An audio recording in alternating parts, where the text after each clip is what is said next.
Hey guys, Raze here, another Devil May Cry 5 achievement guide for it. We're going to be going for two achievement guides in one, which is essentially the same achievement, which is Worthy of Legend, which is S ranked all difficulties except Heaven and Hell, and obviously the one for S ranked in all difficulties, Hell of a Hunter. So to start off, we're going to start by farming for some orbs. Now, you're going to want to choose Dante, and you want to have Dr. Faust on mission 13, which is the mission you get the hat anyway, and you're going to want to upgrade it all the way, all the hat ones, all the ones you can, the hat trick, all of them if you want. I mean, it's going to help you out if you want to use it later on from the achievement as well, but those are the main ones. You're going to want Dr. Faust 2, 3, and 4, so go to upgrade these, because these are going to be the ones that are going to essentially get you more orbs.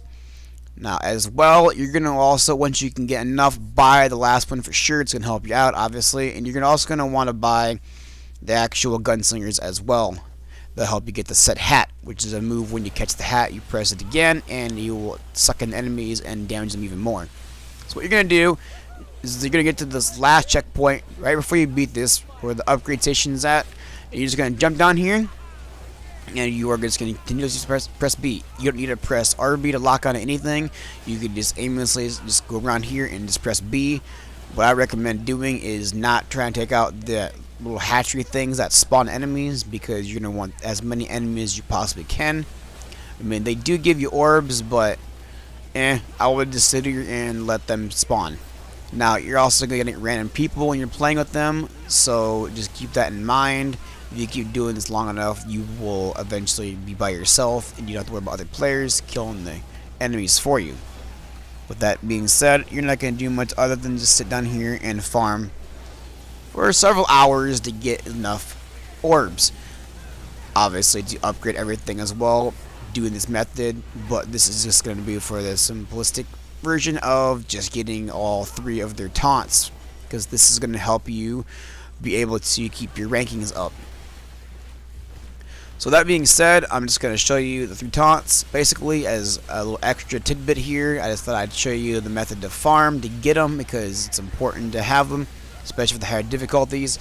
Whenever you get a chance away from the enemies, you're going to want to use your taunt abilities. Now I'll be showing you every character and what I would recommend doing and mixing up things as well. That being said, I'm just going to go through this a couple more times. There's not really much to talk about here. I'm just going to kind of give you the idea. Obviously, once you're done killing every enemy, all you got to do is press start and hit checkpoint and start checkpoint, because you're just going to go right back to that same spot with all of your orbs intact. So it's a pretty good spot. Thank God for the developers for not ruining the fact that restarting checkpoint loses your orbs. Otherwise, this grind for this would have been pretty nasty.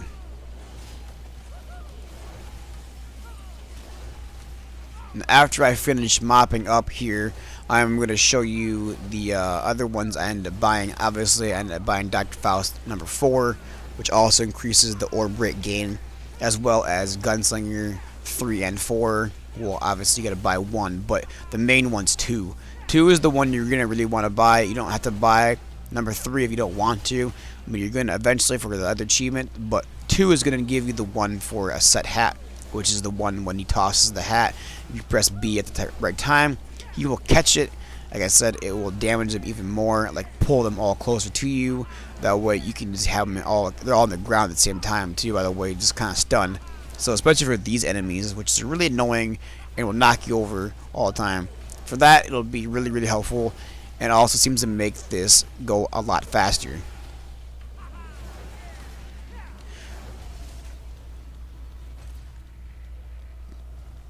If you're fast enough with, the rate gain, and you buy all this stuff as soon as you get the orbs for it, it really shouldn't take you more than in total, if you want to grab all all upgrades, maybe like 5 hours if you really want to push it from scratch. Like I said here, I'm just going to be showing you the other abilities I ended up buying, so you can see what I'm talking about. The Gunslinger level 2, it's got set hat 2. And I'm buying that for another achievement as well, but it's not required. Just level 3. I call it level 2 because it's the second one you buy, but they call it level 3. And obviously, Dr. Faust 2, 3, and 4. With that being said, we are going to be jumping in with Dante. Now, I'm going to be showing you that obviously Dante is the one who's going to have the most weapons. So with that being said, you're going to have all of these weapons, and you're going to be buying your EX Provocation. So obviously buy the taunt. So once you have the taunt, there is that. But like I said before, I was kind of sidetracked on, I thought I was talking about the weapons, but I'll show you the taunt. So buy the taunt. So that's one form of, style. You're going to want to mix it in whenever you can. So obviously buying all of these upgrades as much as you can for every character is also going to give you a nice variety of things to use. Obviously Dante has got the most of everything. He's got a variety of weapons and moves for everything. Not to mention he's got Devil Sin Trigger. Not to mention he's also got just the regular Devil Trigger and his styles. So mixing up between the styles, the weapons, and his triggers is going to give you a plethora of varieties of everything to use. Now, for the most part, a lot of them have the same various ways to use them, so keep that in mind. Just kind of learn the weapons, use what you're most comfortable with, get that down, and once you get that down, try to mix that between at least a couple of them and just take your time with it, because you're going to want to learn at least 3 weapons and some guns, as well as at least a couple of styles. And I would probably recommend using just the regular Devil Trigger, unless you feel like using the Devil Sin Trigger for some higher, bigger enemies to kill those guys, as well as some higher end bosses. With that being said, whenever you're fighting enemies, I would recommend to just, if you get a second, to use the EX Provocation, which you gotta hold the LS and the back button just for a split second. It doesn't look any different than a normal taunt, but if you check the your ranking, it actually does increase it more than normal. You also have an air taunt as well, which is a quick, easy little way to get a little boost in your rank. So whenever you are in the air and you're safe from being shot by anything, I would recommend doing that once in a while. You can't really overuse it. It doesn't really help if you spam it. So once in a while, just kind of remember, hey, use that taunt while you're in the air. And then, if you can, per fight, use the EX Provocation, which is the hold the LS and the back button taunt as well. On top of all that, if you're having any problems ranking fights, you can hold the right stick, or you can go on the options menu and change on the auto combo.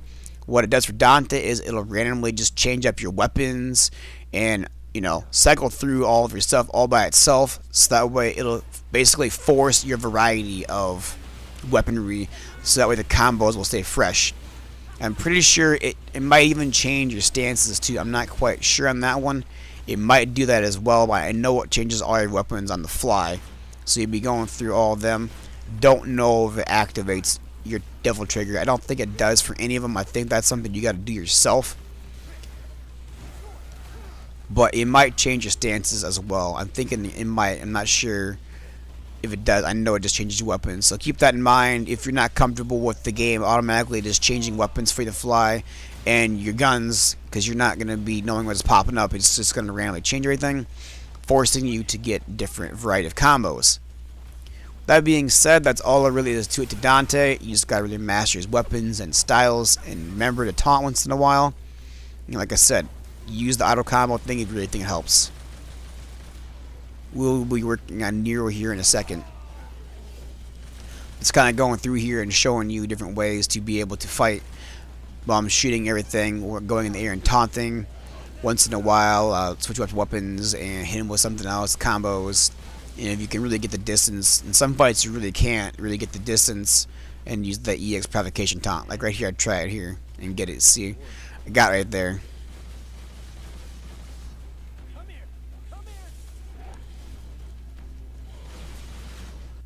Alright, we are moving on to Nero. Now, obviously every character is a little different, and you gotta mash them all a little bit differently. Nero is almost the same as Dante in a way. He's got his Devil Breakers, obviously, so that's pretty much his biggest difference, is that he's got a variety of Devil Breakers. Now, the Mega Man arm is one of the biggest ones I would say to use.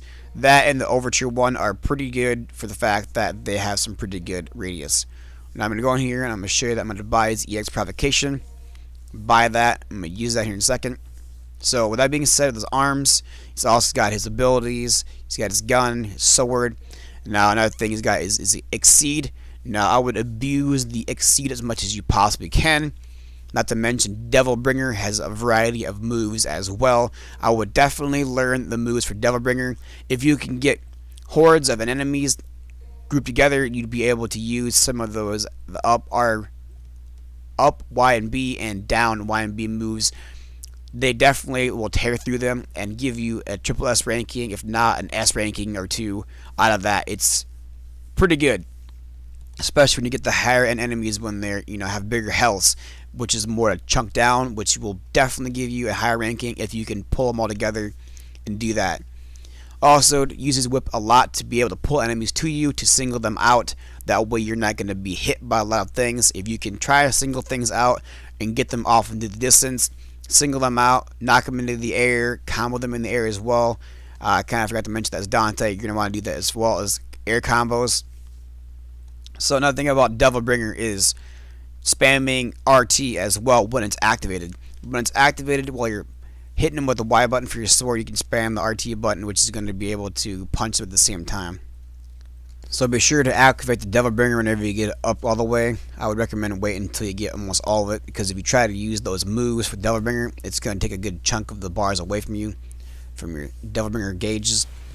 So that being said, obviously the taunts as well are going to be the same form as Dante. When you're in the air, just taunt when you can in the air, and if you can get the distance away from them, you're definitely going to want to be able to taunt back in the corner if you can, with the LS and holding the back button. Now, he's also got pretty good arm. The Tomboy one will power up your sword and give you some OP damage for a while. It's a pretty good one to use. Will get your rank up as well. I recommend using this one. Overture, Mega Man one's really good for getting ranking up. You can just sit there and just spam it and basically get an entire letter off of just sitting spamming off of one guy. Also, in between fights, same for Dante as well, and it can also be said for V, is when you are in the middle of from enemy to enemy and you don't have the distance to close and not on to melee them, I would recommend trying to shoot them, so that way you can continue to get damage on them while continuing to flow your combo style. Otherwise, it will tend to just go down a little bit without having to do any damage on an enemy. That being said, obviously using the Exceed, like the Devilbringer arm, when you're not in Devilbringer form, just sit there and spam your Exceed button. Try to time those melees when you're hitting them with it. That way you can do extra damage. It will also give you a pretty good ranking for that. Obviously, mastering his combos, using the pistol and the charge shots once in a while will also get you some pretty good ranking off that as well. Now, if you can form all these things together, here's that move I was telling you about. There's one of them. If you can cluster enemies together, it's pretty good. Now, if you can form all these together, you should be able to do pretty decent with Nero. So remember to also, when you're not in Devilbringer form, to also hit RT. You can also grab enemies at the same time to do some extra damage on them as well, which also gives you a pretty good ranking. Like I said, just basically mash the moves for Devilbringer and the sword. There isn't as much there as Dante, but it should be sufficient. Now we're going to move on to V. Obviously, I'm going to go in here and I'm going to be buying his EX Provocation. Be doing his taunts as well. Now V, I would say, is probably pretty easy to get S ranks with. I haven't had really too much problem S ranking missions with him and getting a lot of triple S rankings in fights. So obviously his abilities, buying his EX Provocation. His Cane's pretty decent if you can get a bunch of them all stunned. It can be kind of tricky in the higher levels because they will recuperate pretty quick. But if you can use his move where multiple enemies are ready to be killed, you just circle it around and press B, and there you go. You'll be able to take them all at once. Now, you're just going to want to basically try to master Griffin and Shadow. I mean, you don't need to worry about Nightmare too much, but you can. If you think you got Shadow and Griffin down, go ahead. For the most part, basically spamming X and Y at the same time does a pretty good amount of getting ranks, and then just throwing on the Nightmare in there and letting him go on his own does the trick pretty well, because he will definitely get you ranking up and sit there and just mop up the hordes for you, while you just sit there and try to use some of the combos for Griffin and Shadow, and then kind of just match them at the same time. If you do smash them at the same time, you can get a decent combo off that as well, because you will be doing continuous damage from both of them, shooting and being able to melee them. Also, I like to sit in the back with him, since he is the easiest to use the taunts. I would sit in the back and recommend using the EX Provocation. the holding LS and the back button, or doing some air taunts once in a while if you are too involved in the fight and gotta back out, and while you're jumping in the air, use that. Other than that, while I'm in fights, I tend to use the book a lot so I can build up more DT gauge. If you aren't being attacked, I'd recommend doing that and try mixing that up as well in between using some taunts, because you'll be able to get your nightmare out there longer, which will obviously give you more time to get a triple S in the fight, because he'll be out there and just mopping everything up. And if you feel like you need to, you can also use those extra DT gauges on Griffin and Shadow by holding LT and then pressing Y and X to be able to pump them up a little bit. Other than that, if you be able to mix it all together, you should be able to have a nice flow of points coming your way. That's all I got for you guys. Thanks for watching. Stay tuned for more guides. And if that is helpful, make sure you like and subscribe, give me some feedback, and tell me what you think on all of this. Looks like there's a cave down there.